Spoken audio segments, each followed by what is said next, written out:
एबे तो चली बैशाख मास से बैशाख मसरे आमर बहुत खरा एवं गरम प्रचुर मात्रा होता है। तेणु यही समय आम जेकोसी पणा किंबा सरबत बा जूस पीवा को इच्छा करूँ। तेणु एबे तो प्राय बेल गचरे होता है खसी थाए पाचिकी। तेणु बेल पणा करके पीले देहपाई बहुत भल एवं एनर्जी भरपूर मात्रा रही है। जदि आपण को बेल मिलूँ तेरे यही भाव में आमर बेल पणा बनईकी खरा दिन में पियंतु। जय जगन्नाथ मिष्टी किचन को आपण मानक बहुत बहुत स्वागत। आसतु से बेल पणा रेसिपी को स्टार्ट करना। मु प्रथम 8 ରୁ 10टी बेल को यही भाव में कर नड़िया करुवा करणी से बेल को सब करके रखी। एबे यही भाव में देखु मु बेल को करके रखी कारण ये नड़िया करण करने शीघ्र शीघ्र हो जाता है। तेणु ये भाव में आम से नड़िया को बेल को करना एवं हाथ में भल से चकटी ना। चकटी सारा पर ही आम से पानी दबा। देखो ये भाव में अल्प पानी देकी आउ किछि समय आम चकटिबा। चकटी सारा पर आम गोटे प्लास्टिक जाली भाई जाली रे आम से चकटी रखिथिबा बेल को नबा एवं गोटे जगार पानी किछि नबा। से ऊपर पानी भितर आम बसैकी हाथ में हले हले नबा जहाँकि तार सीठा सब बाहर जीव बा मंजी फंजी सब अलग हो तार रस अलग हो।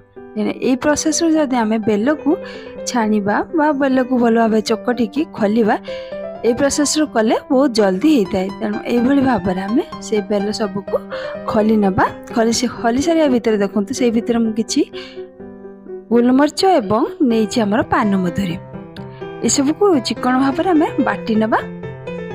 देखु मुझे भल भाव में बाटी नहीं से भितर किसी कदली नहीं गोटे नड़िया को करके नहीं खई को किसी गुंड करके रखी। खई गुंड भी मध्य पकेले से पणारे बहुत टेस्टी लगता है। एबे से खई गुंड पर आमर से पान मधुरी एवं गोलमरीच गुंड को पकईदेवा। पकई सारा पर से कदली नड़िया किसी देकी भल भाव में चकटी नबा।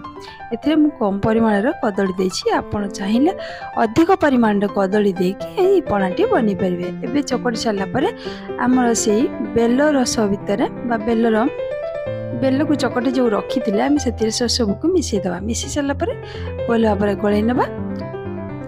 गली सारा भितर आमर से देखु मु गुड़ को देदेली गोटे गिना गुड़ पकेली आउ अध गिने लगे ग्राम रे देखा गले आमर 750 ରୁ 800 भितर आमर गुड़ से लगे। पकई सारा पर आमर पूर्वर किछि बुंदिया घर प्रस्तुत कर रखिबा एवं से बुंदिया को मध्य से पकईदेवा। कारण ये बेलपणारे बुंदिया बा सरुआ दानार मिठे देकी बनइले तार टेस्ट अधिक भल आसी था। तेणु ए पकई सारा पर भल भाव में गलई नबा। गलिकी आमर से गुड़ को से बेल सहित मिसई नबा एवं बुंदिया सहित आमर पान मधुरी गोलमरीच गुंड सब मिसिकी भल भाव में घाटी नबा। गोलमरीच ए पकईले देहपाई बहुत भल एवं पान मधुरी देहपाई बहुत भल। तेणु ए पकईकी आमर जदि पणाटी बन तेज टेस्ट अधिक लगे पीवा को बहुत भल लगे। तेणु यही भाव में आम बेलपणा को मुझे बनईनेली। देखु मोर बेलपणा भल भाव में प्रस्तुत होगला। बेलपणा बनई सारा पर गोटे ग्लास जदि पी दौरान तेरे तार मजा कहबार नहीं। कारण देह को बहुत भल लगे एनर्जी बहुत दब पेट पाई बहुत भल। तेणु जदि आपण मैंने बेल पाँच तेरे यही प्रोसेस रे बेलपणाटे निश्चित ट्राए करंतु एवं खरा दिन में खुशी पियंतु। मु तो भावी बहुत टेस्टी लगे। आपन को केमिति लगुच कमेंट बॉक्स लिखि निश्चित जणातु। वर्तमान पाई रहुछि बाय। पुणी आसीबि नुआ वीडियो नुआ रेसिपी सह। जय जगन्नाथ।